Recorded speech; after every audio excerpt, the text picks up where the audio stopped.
Douglas Clawson, not a name I know, for CBS. They're ranking the NFL's top 10 clutch quarterbacks here in this early July offseason.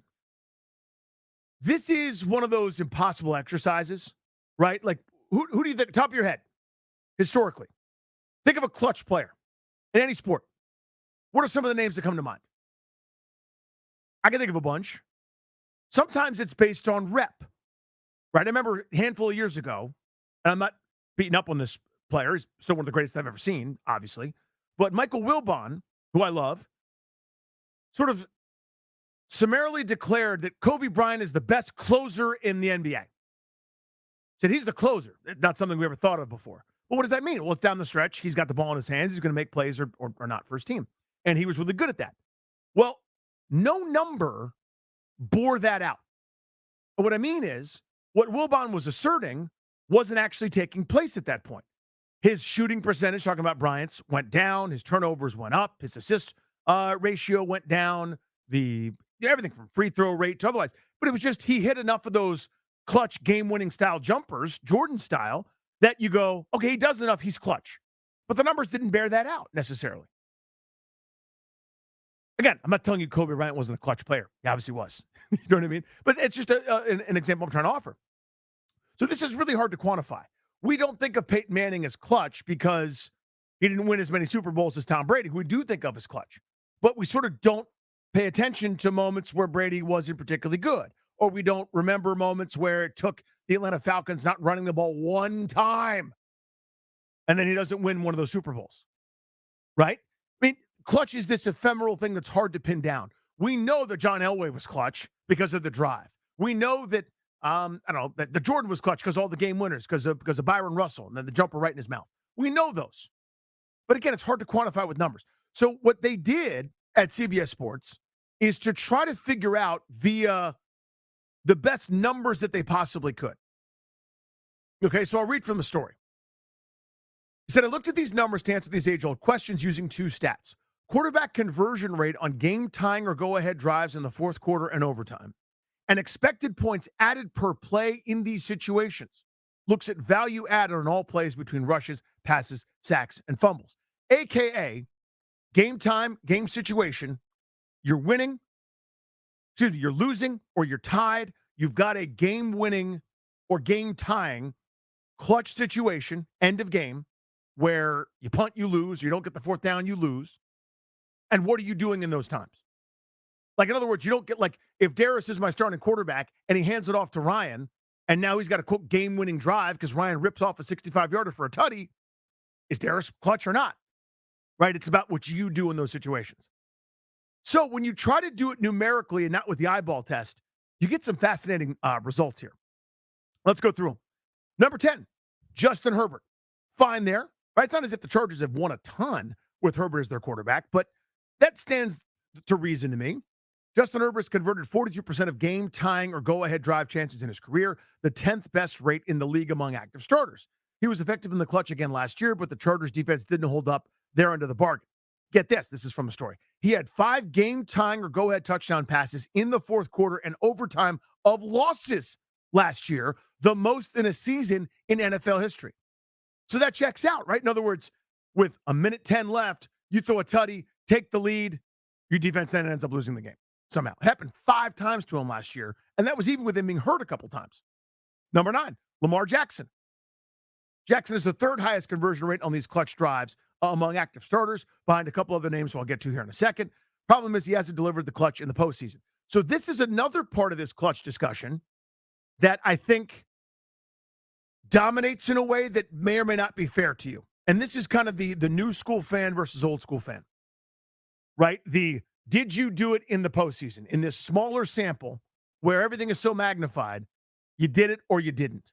And there's a perception out there for Lamar Jackson, which I think is unfair for the record, that he is not clutch because the Ravens have not won a Super Bowl with the 2-time MVP. And then there's this connection from that, or this leap from that to you can't win a Super Bowl this way, which I think is garbage for the record. I thought that is garbage throughout. You absolutely can. They haven't.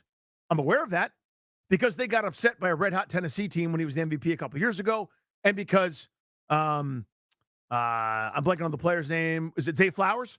Dropped the ball at the goal line for what would have been a game-tying touchdown in the fourth quarter against the Super Bowl champion Kansas City Chiefs. To say that Lamar can't, I think, is absurd. Yes, he can. That dude is excellent, multi-time MVP, as clutch as you want. Now, it hasn't happened in the postseason. I'm very aware of that. I was there, too. I saw it. Number 8, Daniel Jones. Okay. Now, no to that, right? We can all say that. But again, this is when if you plug numbers to a computer and it spits out something, you can't be mad at the results. This is what it says in the story. Hear me out. Before you pound your fist on the table and yell Daniel Jones, he had very few clutch opportunities through 3 seasons, but he's been steady lately. He successfully led the Giants down the field to tie or take the lead on 11 of 25 ops, that's 44%, in the last 2 years, a top 10 rate in the NFL. He had 5 game-winning drives through 7 games in 2022. So, here's the thing. This is an interesting one. Daniel Jones, in Danny Rouillet's opinion, stinks. It's all a big waste of time. I think the Giants are wasting their time, and I love them for it. Keep wasting your time. Keep trotting Daniel Jones out there. They haven't given him much help, but he stinks. It's his fault, to a degree, that they're not in more clutch situations. Right? As he's fumbling and turning it over and throwing incomplete passes and stinking, they're not in a lot of games, so he can't be clutch. But when they are, he's performed well. Fascinating, right? Number 7, Joe Burrow. No issue there. Joe Burrow's a stud, right? Let's go to the next. Number 6, Dak Prescott. How about that one? From the story, he was 5 of 9 on game-tying or go-ahead drive chances late in games last year and led 3 game-winning drives in primetime versus the Chargers, Seahawks, and Lions. Playoff heroics haven't been there, though he's 3 of 9 in those clutch opportunities. Again, this is that playoff bugaboo kind of coming back and raining on the parade. We don't think of Dak Prescott as clutch. Right? That's fair to say? Numbers say otherwise. And again, this is that postseason performance or lack thereof coming up with duds in a couple opportunities, despite being on an 11, 12, 13 caliber win team in those huge moments. But he's ahead of Joe Burrow on this clutch list. That's tough. Number 5, Ryan's victory lap here. Jared Goff, number 5 on that list. Game-winning drive in Kansas City on opening night. Had huge moments over the course of the last couple of seasons. 6 of 10 in fourth quarter and overtime moments last year, and 3rd in EPA per play in those situations. Josh Allen is number 4. Stands to reason, right? He's going to run. He's going to rumble. He's going to make that big throw. Maybe early on the game, inaccurate. Maybe, air mails a couple. But I would want that guy with the ball in his hands. Less than 2 minutes to go. Number 3, Jalen Hurts. Now, last year probably hurt the case, especially in the second half. But I'm telling you, if you go through all of 2 years ago, and then really through week 11 or 12, 6 touchdowns, 0 turnovers on potential game-tying or go-ahead drives in the fourth quarter and overtime through the first 12 weeks of the season last year, culminating with that OT performance against the Bills.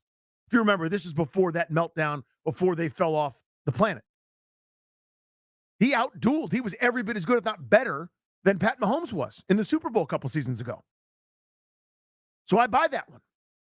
And number 2, only 1 year a sample, but C.J. Stroud. Nobody was better than Stroud in the clutch last year. Listen to these numbers. The Texans converted on 6 of 8 game-tying or go-ahead drive chances late with Stroud under center. His numbers in those situations were phenomenal. 77% completion rate, 10.7 yards per attempt, and a 139.5 passer rating. The best highlight was his game-winning touchdown pass from rookie to cap Stroud's 475 touchdown game. That is why we think of him as a star. A, he is. He's excellent. I'm not telling you he's not. But because some of these situations, these end-of-game clutch-type situations where he thrived, winner-take-all style, I think of that drive against Indianapolis where he marched down for a game winner. Cool as a cucumber. The kid is great as it is, But now you add in some of those samples, which it's frankly not sustainable to complete 80% of your passes, come back and win 6 of 8 times in fourth quarter situations. Things even out. But because he did that and turned in that work year one, we think of him as clutch and a star, and I think we're right about that. And number one should surprise nobody. Guess who it is? Obviously, being at the top of this list is obviously a big honor for us. And I mean, it's really not about me. It's about the team. It's about Coach Reed and Trav and like our front office and obviously like Chris Jones on defense and giving us the ball back with a chance to win and just trying to make plays and work hard and get better. And it's not a big deal if we lose a couple games down the way because we're going to try to play our best football come January and we're going to win another Super Bowl. And every time I'm here, we're going to the title game. Boom. Mahomes. Obvious, right? It makes sense. So whenever I encounter a list like this, there's enough that makes sense to me. There's enough that fit your eye line, that fit your narrative, where it forces you to kind of give credence to the rest. You follow that? You follow that line of thinking? What I mean is, if you've got a list where it's like the best quarterbacks on third down, and Mahomes is like 28th, and Lamar's 29th, and Joe Burrow and Justin Herbert, these other guys are not accurate on certain things. You kind of go, this list doesn't make sense to me. But if they're included, you've got to take it with a grain of salt at a minimum, but you got to basically say, hey, this has some credence. Because I'm looking at this list and I go, well, the guys up at the top should be up at the top. So you've got to consider Dak Prescott, Daniel Jones, Jalen Hurts. By the way, 3 NFC East quarterbacks in the top 10 of the clutch rankings. Instructive stuff. Fun, interesting to me. Just thought you guys might get a kick out of that.